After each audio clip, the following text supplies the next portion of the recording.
Hi, I'm Dr. George Teleforus, and welcome to Reasonable and Necessary, Australia's premier podcast series on the National Disability Insurance Scheme, brought to you by the Summer Foundation. But before we go any further, please do me a favour and hit the like button, subscribe to the channel, and select the notification bell so you can be notified of future episodes.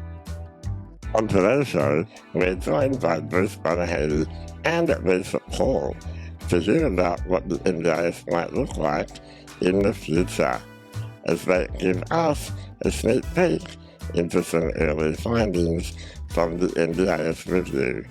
Check it out. Hi, Bruce and Lisa. Hi, George. Welcome to the show. Thank you. Great to be here, George. Great to be here. Look, I have to start with the announcement. The PM announced the cap on the growth of the NDIS up to a maximum of 8%. Bruce, you set up the NDIS as a demand-driven system. So what's your take on that announcement? Well, George, can I just first of all acknowledge the traditional owners of the land on which I'm meeting today, the Ngunnawal people, and say how delighted I am to be talking to you, and in particular about what happened last week.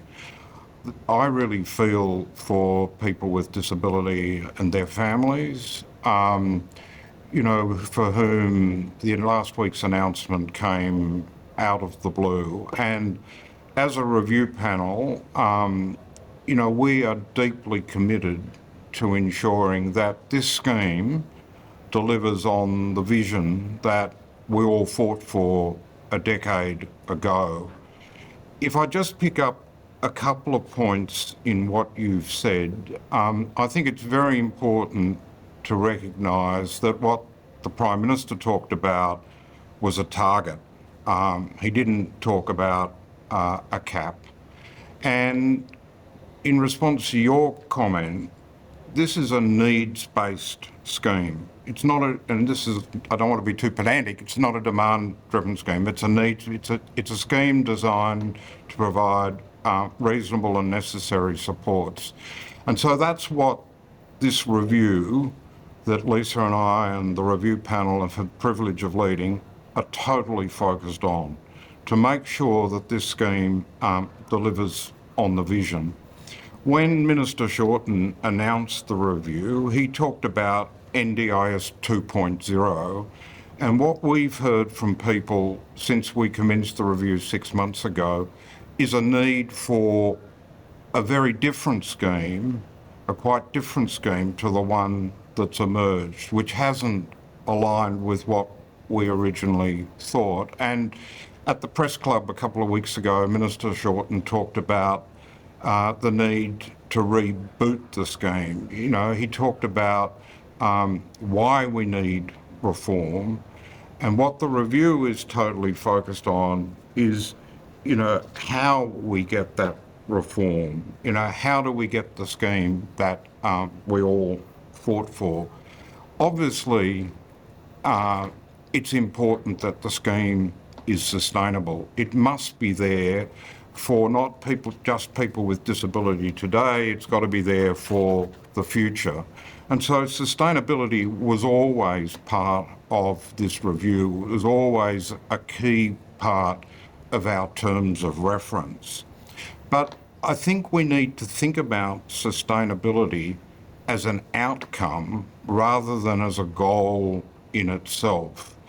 And so the first thing that we need to make sure of is that this scheme is fair and equitable. And I particularly welcome one point that National Cabinet focused on last week, which is that this scheme needs to be fair and equitable, not just to people who are in the scheme, but also people who are outside the scheme. No one ever anticipated that this scheme would emerge as an oasis in the desert, which is where it is today. And so I think what National Cabinet has done is put down a really important marker. And so for people listening to this podcast, I want really emphasise the point that you cannot look at this scheme in isolation from the supports that people get outside the scheme. It can't be the only lifeboat in the ocean. The second thing that we really need to focus on is what is reasonable and necessary. You know, and I think it's very appropriate we're talking on a podcast called Reasonable and Necessary, because that remains deeply contested, which is probably why you called it reasonable and necessary, okay? Indeed. You know, you cannot have a good planning experience, you cannot have a sustainable scheme when reasonable and necessary is a source of huge debate, huge disagreement. And so, as a review, we're also focused on the question of what is reasonable and necessary and working with the disability community in terms of how that should be better defined, better articulated, better able to represent and reflect the individual needs that people have. And then, so I think if we focus on who the scheme is for, what do you get if you're in the scheme, and then what do you get if you're outside the scheme, so it's not the only lifeboat, what we'll find is we'll get a sustainable scheme. And in the process, what we'll also get is a scheme for which the costs are predictable, but where we're also measuring the outcomes from the scheme. Because, you know, at the moment, it's a very, very one-sided debate, you know. So the announcement from National Cabinet was all about, you know, what's the scheme going to cost? What's the growth trajectory going to be in terms of those costs? And so a really important part of the review is creating a much more balanced debate where we talk about the benefits of the scheme as well as the cost. And all of this needs to be done in a way which engages people with disability. Absolutely. But even Lisa, Yep. do you think that we're going to see people's funding plans cut as a result of this 8% target or cap? I mean, really, let's be honest, 8% target cap, it's the same kind of thing that the Prime Minister doesn't want to see the cost going above that area. So, Lisa, do you think we'll see people's plans cut? No, I don't, George, and this is the reason why. I think Bruce has said a lot of why I don't think that's going to happen. Because the review is for two big reasons. Number one, the review is working on how do we get the scheme to be what it was meant to be? How do we get the scheme to actually reflect what is reasonable and necessary? How do we get a focus on what the outcomes are for people? Are people, you know, are they segregated still? Are they able to live celebrated lives in inclusive communities? You know, are they supported to get into employment? Those are the questions that we're looking at. Now, everyone knows that the scheme needs reform, like everybody says that.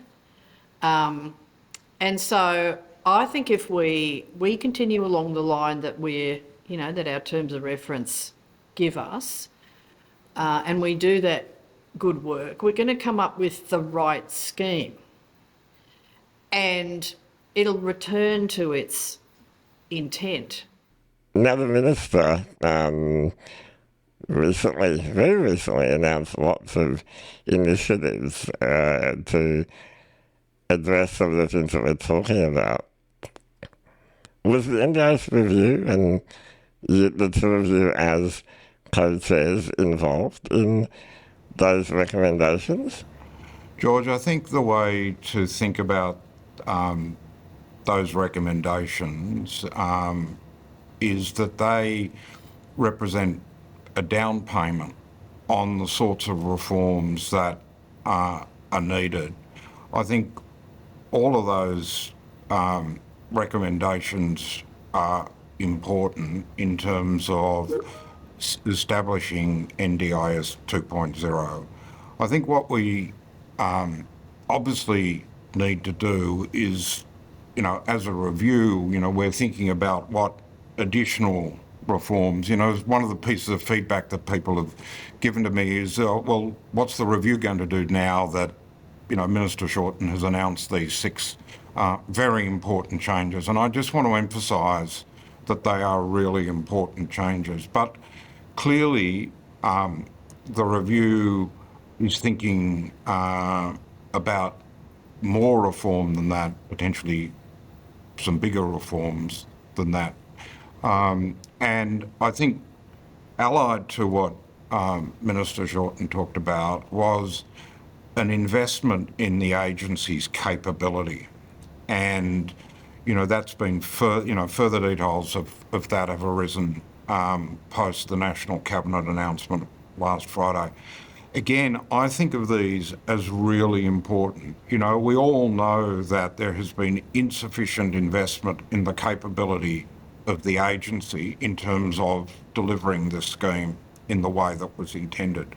So, I think what's happening here is that some of the foundations on which the review recommendations will need to be built are being put in place already, so that when the review makes its recommendations later this year in October, there'll be an opportunity to, and hopefully, implement them as quickly as possible. So I think we're in a really strong position in terms of, what the Minister announced and the way the review is working with the agency.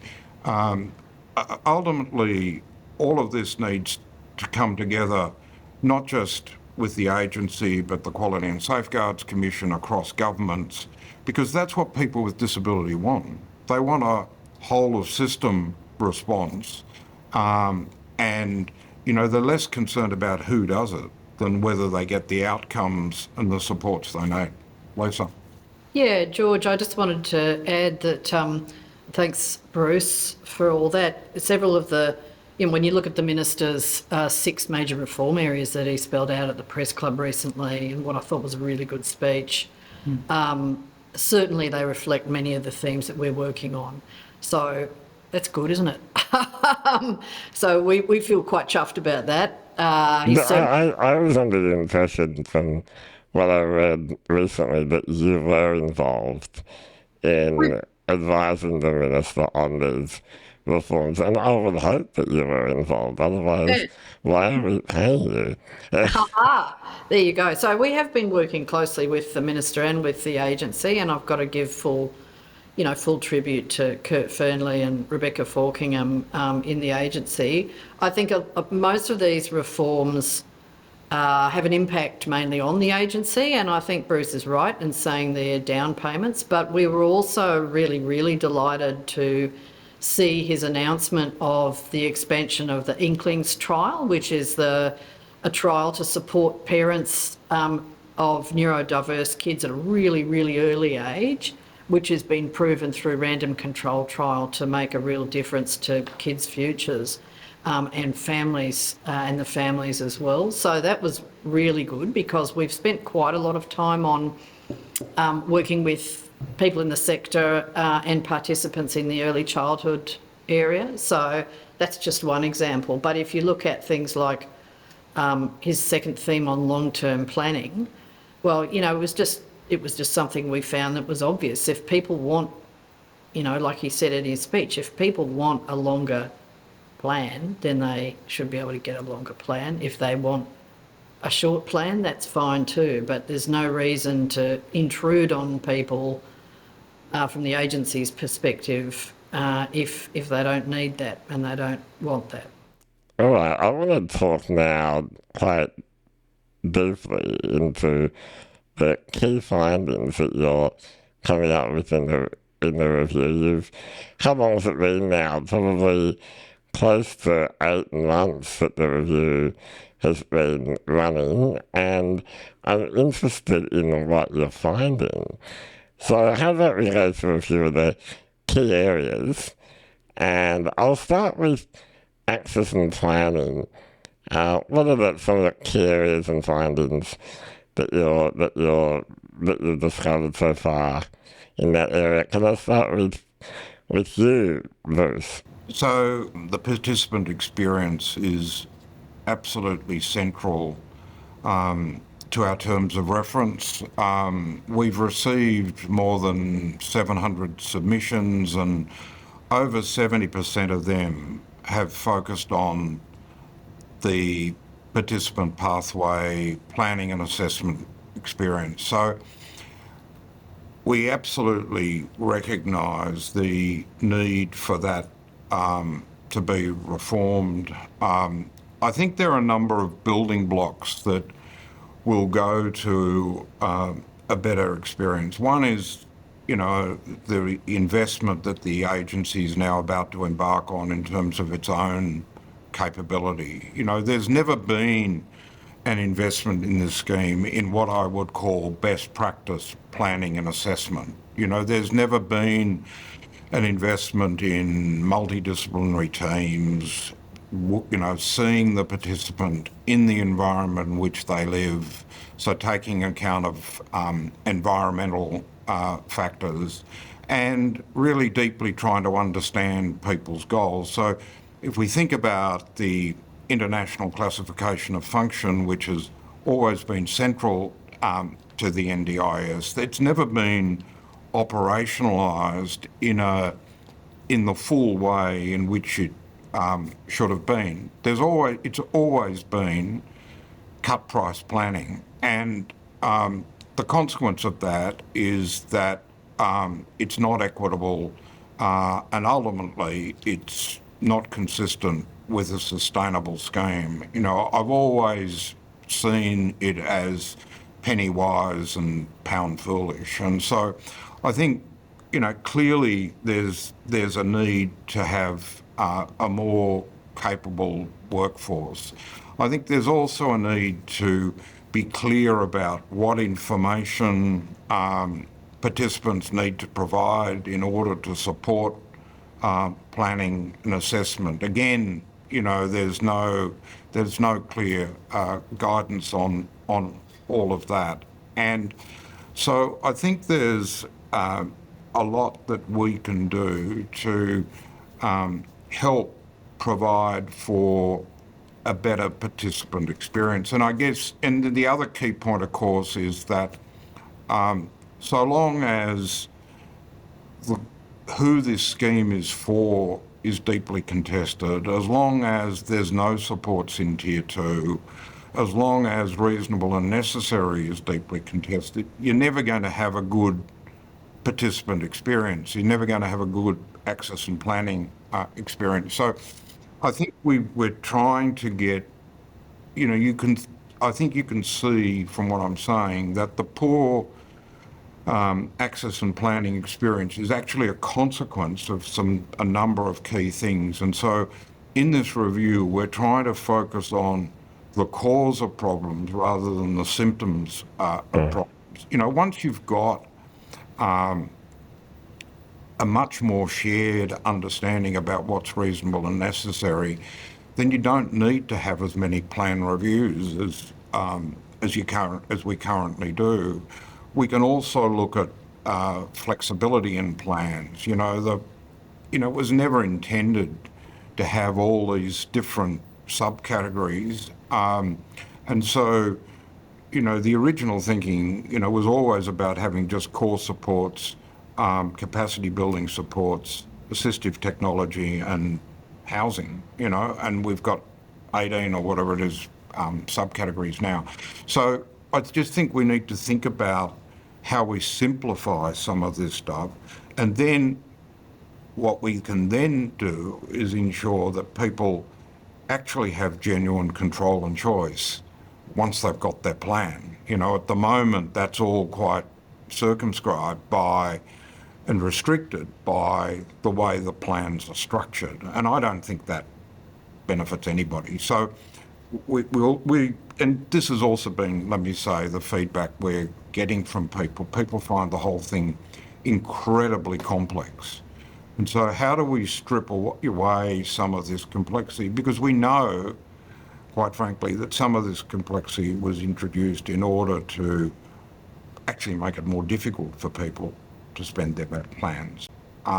So, you know, I wanna follow up on what you mentioned there around assessments. You were an outspoken ally of the disability community in your what you had to say about independent assessments. Now you're making some decisions. What can we expect to see from you in relation to assessments, Bruce? it's a good question, George. Look, as you know, as you just said, I was a very vocal and outspoken critic of independent assessments for a number of reasons. The way those tools were being put together was not transparent. There was no evidence that those tools were valid. There was no evidence to suggest that the people who were going to be using those tools had the necessary training or background. It was, in fact, part of a process that was designed to effectively automate planning and reduce the amount of time that people spent on planning. And so I think, I say you can be very confident that the review will not be recommending independent assessments 2.0. We'll be recommending NDIS 2.0, but not independent assessments 2.0. But let me just make another really important point, which is, and this comes from all of the feedback that we have been getting, which is that people see enormous inconsistency in what people receive, okay? So people want more both valid and consistent application of what's reasonable and necessary. We've got nearly 600,000 people in the scheme. So there is a real question, I think, about how that, one can get to a point of greater consistency, greater validity. And I think the only way to do that is in a process of deep engagement with people to see what they think is the solution to the current inconsistency.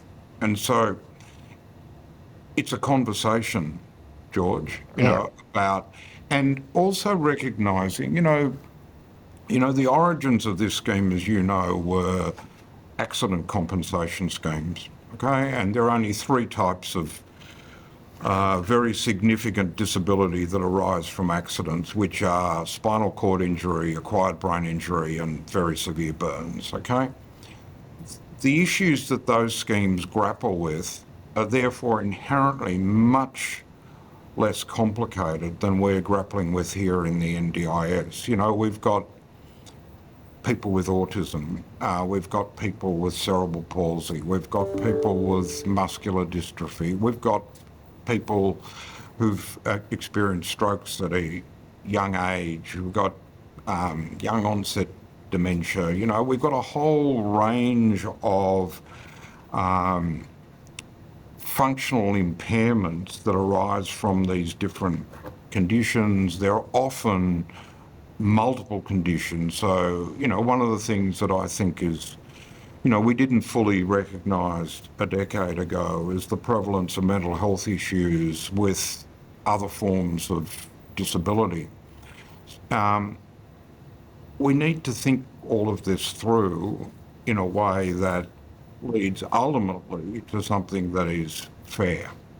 Fairness is at the heart of it, and we need to make sure that and equity, and we need to make sure that people from less advantaged backgrounds, from disadvantaged backgrounds, are treated equally with people from advantaged The backgrounds. thing I'd add to this conversation too, George, is that I've just been, coming into this area fresh.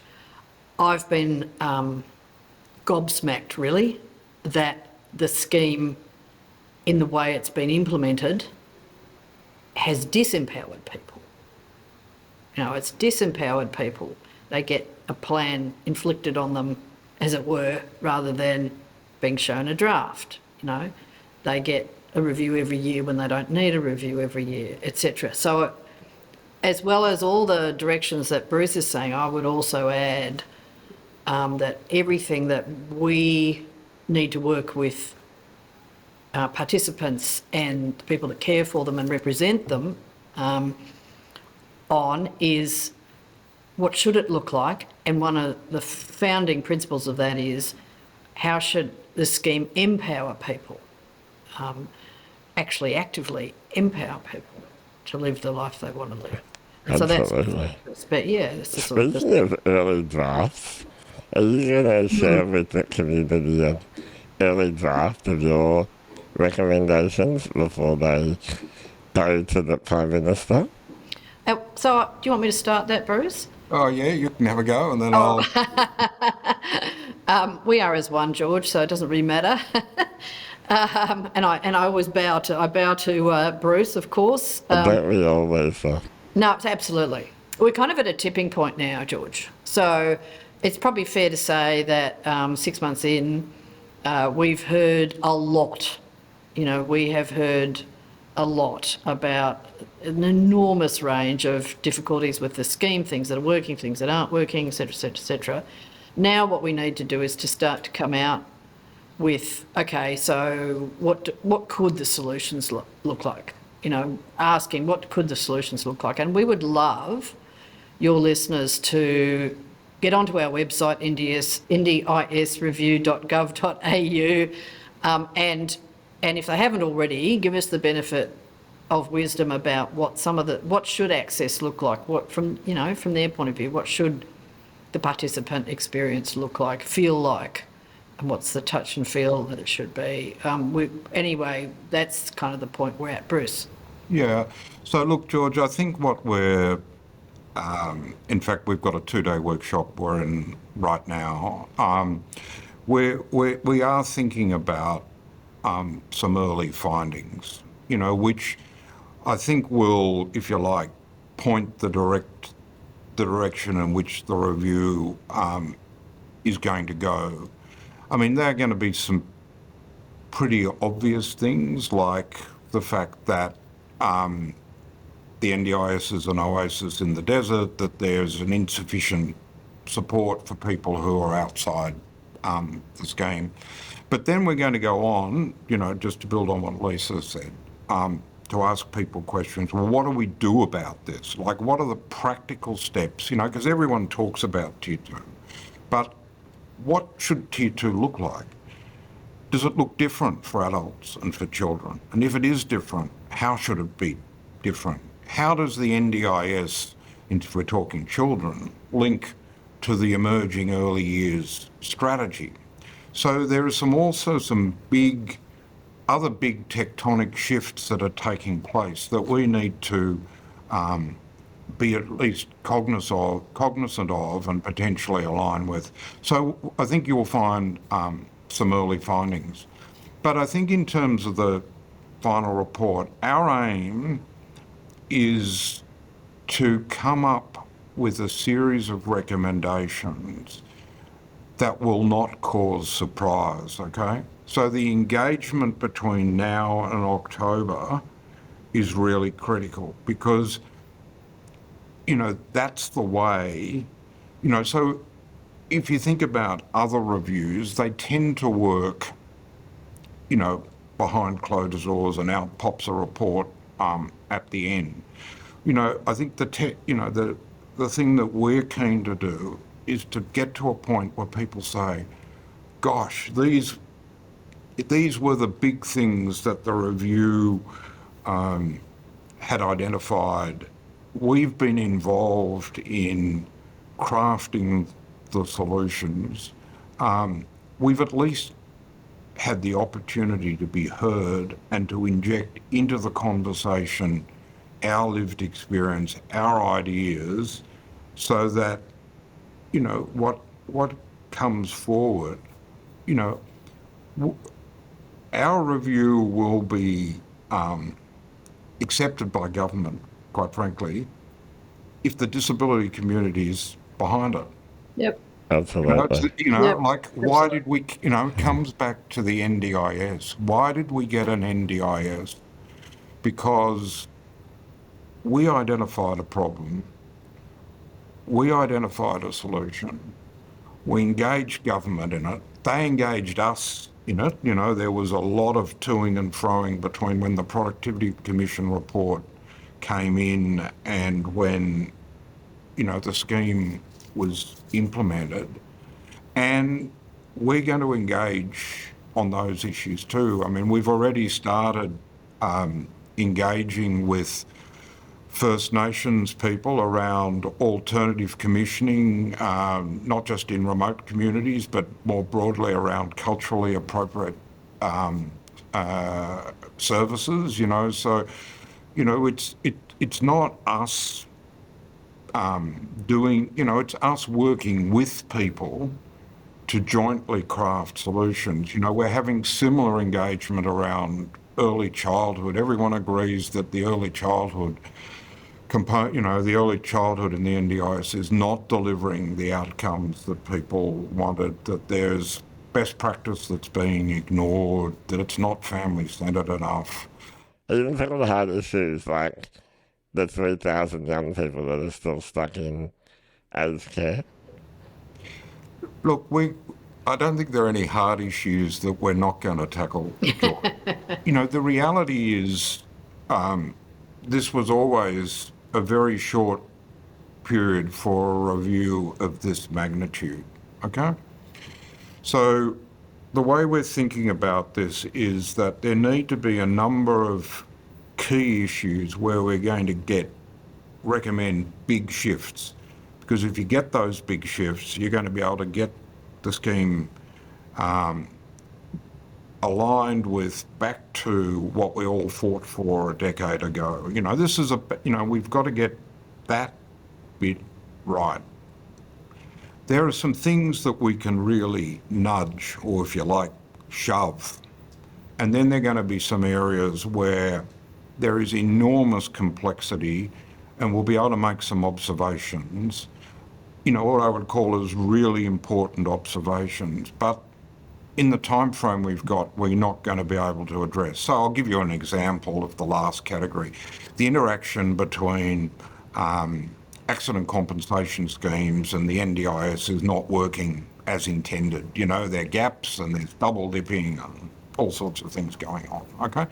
We'll be able to make some important, I think, observations about that because they have got some implications for sustainability of the NDIS, okay? But we could spend the whole review on that issue, but it doesn't, we've got to think about the 600,000 people in the scheme. But even more, we have to think about the 2.5 million Australians with a disability under the age of 65. So just embrace all of that, not just the people who are in the scheme, because this scheme's got to be built on firm foundations. But now going to your specific point about young people in nursing homes, initially there was good progress on that.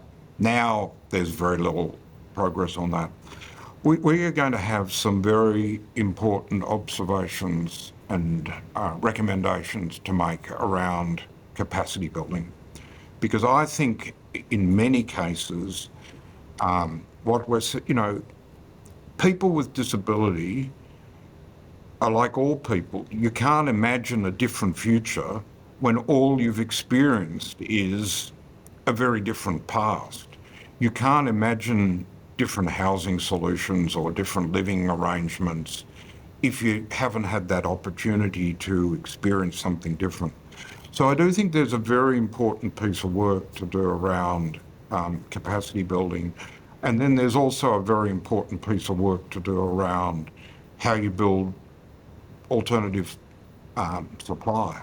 That, a number of the people that are still in residential aged care are in rural and regional settings where there's no alternative source of support for them. And so, there's and that sort of comes to sort of the broader issues around how do we make, how does the NDIA fulfil a role as a social insurer and contribute to more inclusive communities? We know that local area coordinators have been planners, not local area coordinators. So there's quite a piece that we can do, we will make significant recommendations on that will influence that particular outcome that you and others have been fighting for. You can see, George, we're trying to get to the causes of things, as well as knowing the results, but get to the causes of things, because you can only get to the solutions if you know what's causing the problem. Absolutely. Yeah, and I was just going to say, George, the more we can focus at that systemic level that applies across all participants, and then therefore maximise the benefit, while at the same time not losing sight of particular circumstances that need to be, improved, is the way we're thinking about all of this. Because, this is sort of, I think the other point to really make here is that it was always clear when this review was established in October last year that this was, in many ways, not just our best chance to get the NDIS back to what we all fought for, but it was really our only chance. Okay? And I think last Friday underlines that point. This is our only chance. And so this is the moment when people with disability and their families and carers and all the Australians who care deeply about this scheme need to really work with us. And that's our plea, in this conversation with you, that people really come together in the same way as we did a decade ago to work together to fashion the future. And I also just want to say that when it comes to sustainability, our political leaders need to understand that it is people with disability and their families and carers who have the greatest interest in the sustainability of the scheme. And all the responses we've had to date from the disability community tell us that people understand that. They want to engage. And the other really important point is that this scheme now stands, really side by side with Medicare as one of the pillars on which the decency and fairness of Australian society is built. It's what makes Lisa proud to be Australian. It's what makes me proud to be Australian, because this scheme exists nowhere else in the world. And now's our chance to get it to that next level. We've learnt, the other thing is we've learnt an enormous amount that we could not know and did not know a decade ago. This was always meant to be a scheme where it had inbuilt learning, where we listened, we learnt, and we then built, and then we delivered, and then you do go through the cycle again. So the process of improvement of this scheme cannot stop with this review. We are a punctuation mark in a journey, okay? Nicely said. I'd like it to be an exclamation mark, but, but that's all we are. There's another sentence to follow. There's another process to follow, because there'll be more data, There'll be more opportunities for research. We're getting a national disability data asset that will link the NDIS data to other data to enable us to think much more holistically and identify much more holistically the benefits of this scheme. So Lisa and I are just two punctuation marks at the end of a long, Well long said. sentence. Well said. I want to thank both of you for joining us. Clearly, the review is a very important opportunity for people with disabilities and families to have a say in NDIS 2.0. I encourage everyone to go to your website and check it out. I know that every Australian council are going to run some workshops as well, and there are workshops that are going to go on all around the country. Any final words from either of you before we go? Just from me, it's a fabulously timed to be able to come onto your podcast today and in every way. And I just want to thank you, George, for everything you do for people with disability, their families and carers and representatives. And just thanks from the bottom of my heart for the opportunity. Thanks, Lisa. Yeah, and George, can I just say how much I've enjoyed talking to you today. What a privilege it is to have appeared with Lisa on your podcast, and to thank you for all you do for people with disability. And, I'm very much looking forward to this next part of the review, because this is where the rubber hits the road. But the rubber will only hit the road as hard as people engage with us. So thank you for inviting people to get in touch with us, and we look forward to the many, many important conversation in the weeks and months that we have till the review completes. Thanks, George. Thank you. Thanks, guys. Looking forward to the report. That's all we have time for on today's episode of Reasonable and Necessary. We love your feedback, so please hit the like button and share your thoughts with us in the comment section below. Thanks for listening, and until next time, stay well and reasonable.